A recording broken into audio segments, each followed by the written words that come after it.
Hello! Hi అండి. Welcome back to my channel VL family vlogs. ఎలా ఉన్నారండి అందరూ? నేనైతే చాలా బాగున్నాను. మీరు కూడా చాలా చాలా బాగున్నారని అనుకుంటున్నాను. కొన్ని సౌండ్స్ వస్తాయి. ఎందుకంటే ఇంటి రినోవేషన్ అవుతుందనమాట.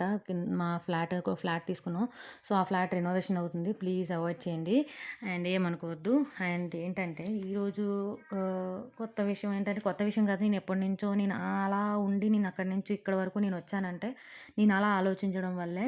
ఏంటంటే ఏదైనా ఒక పని చేశామనుకోండి, ఏదైనా మనం మంచి పని చేద్దామని అనుకున్నాం అనుకోండి, నీకు నచ్చిన వాళ్ళకి ఒకసారి ఆ మాట చెప్పండి. ఇది చేయడం కరెక్టా కాదని చెప్పేసి ఒకటికి 2 సార్లు ఆలోచించుకొని పేపర్‌లో రాసుకోండి. ఒక మంచి పని చేయాలని అనుకున్నప్పుడు పేపర్‌లో రాసుకోండి. అందులో అడ్వాంటేజెస్ ఏంటో, డిసడ్వాంటేజెస్ ఏంటో ఒక పేపర్‌లో రాసుకోండి. రాసుకున్న తర్వాత అందులో మంచి ఎక్కువ ఉన్నదనుకోండి దాని వైపు వెళ్ళండి. ఏదైనా చిన్న అందులో లూప్ హోల్ ఏమన్నా ఉంది, ఇది కరెక్ట్ కాదన్నప్పుడు ఆలోచించండి చేయడానికి.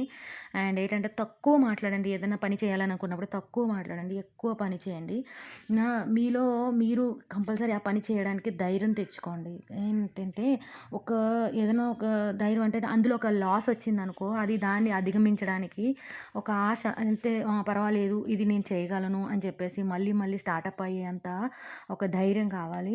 ప్రతి సమస్యకి పరిష్కారం అయితే ఉంటుంది. ఏదైనా సమస్య వచ్చిందంటే ఇంక అయిపోయింది లైఫు, ఇంక ఇంతేనా, ఇంక నేను మునిగిపోయాను, ఇంక నీది అయిపోయిందని చెప్పేసి అక్కడికి ముగించుకుందామని అనుకున్నప్పుడు ఒక్కసారి కళ్ళు మూసుకొని మీకు ఏ దేవుడైతే ఇష్టమో ఆ దేవుడి దగ్గరికి వెళ్ళి కళ్ళు మూసుకొని ఒక్కసారి ఆలోచించండి.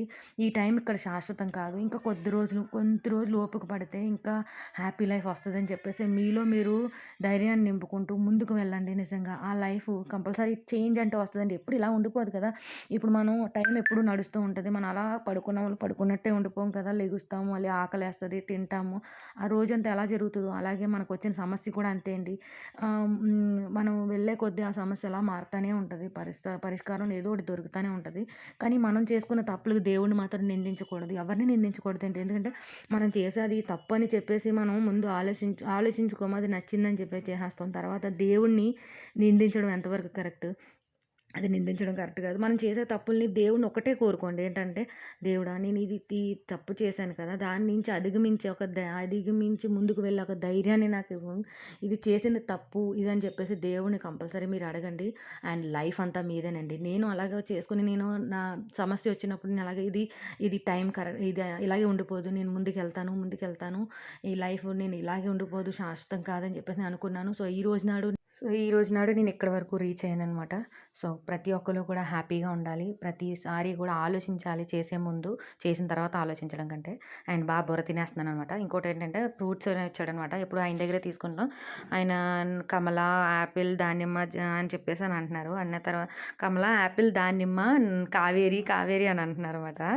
ఏంటి కొత్త రకం ఫ్రూట్ ఏమైనా వచ్చిందని చెప్పేసి బయటికెళ్ళి ఏంటండి కావేరి అంటున్నారు, ఏంటి కొత్త రకం ఫ్రూట్ ఏమైనా వచ్చిందా అంటే, లేదు కావేరి కాదండి అది స్ట్రాబెర్రీ అని అన్నారనమాట.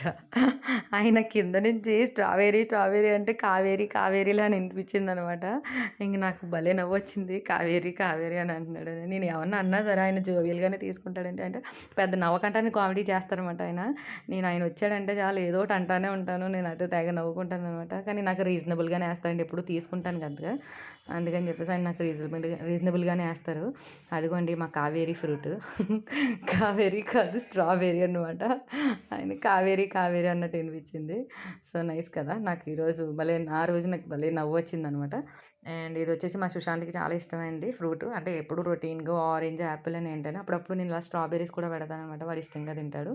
సో ఇదండి నా ఈ వ్లాగ్. ఈరోజు ఏమన్నా నేను బుర్ర తినేసి ఉంటే ఈ వ్లాగ్లో please like, share and subscribe. And ఇది వచ్చేసి ఈ స్ట్రాబెర్రీస్ వచ్చేసి నేను సాల్ట్ వాటర్లో నానబెడతాను అనమాట. సాల్ట్ వాటర్లో ఇవే కాదు, అండ్ గ్రేప్స్ అని, యాపిల్ అని ఇవన్నీ కూడా కొంచెం సాల్ట్ వాటర్లో నానబెడితే దాంట్లో ఉన్న పెస్టిసైడ్స్ అంటే పురుగుల మందులు గట్రా కొడతారు కదా, సో అందులో దిగుతాయని చెప్పేసి సాల్ట్ వాటర్లో నానబెట్టి 2-3 టైమ్స్ కడిగేసి అప్పుడు పెడతాను.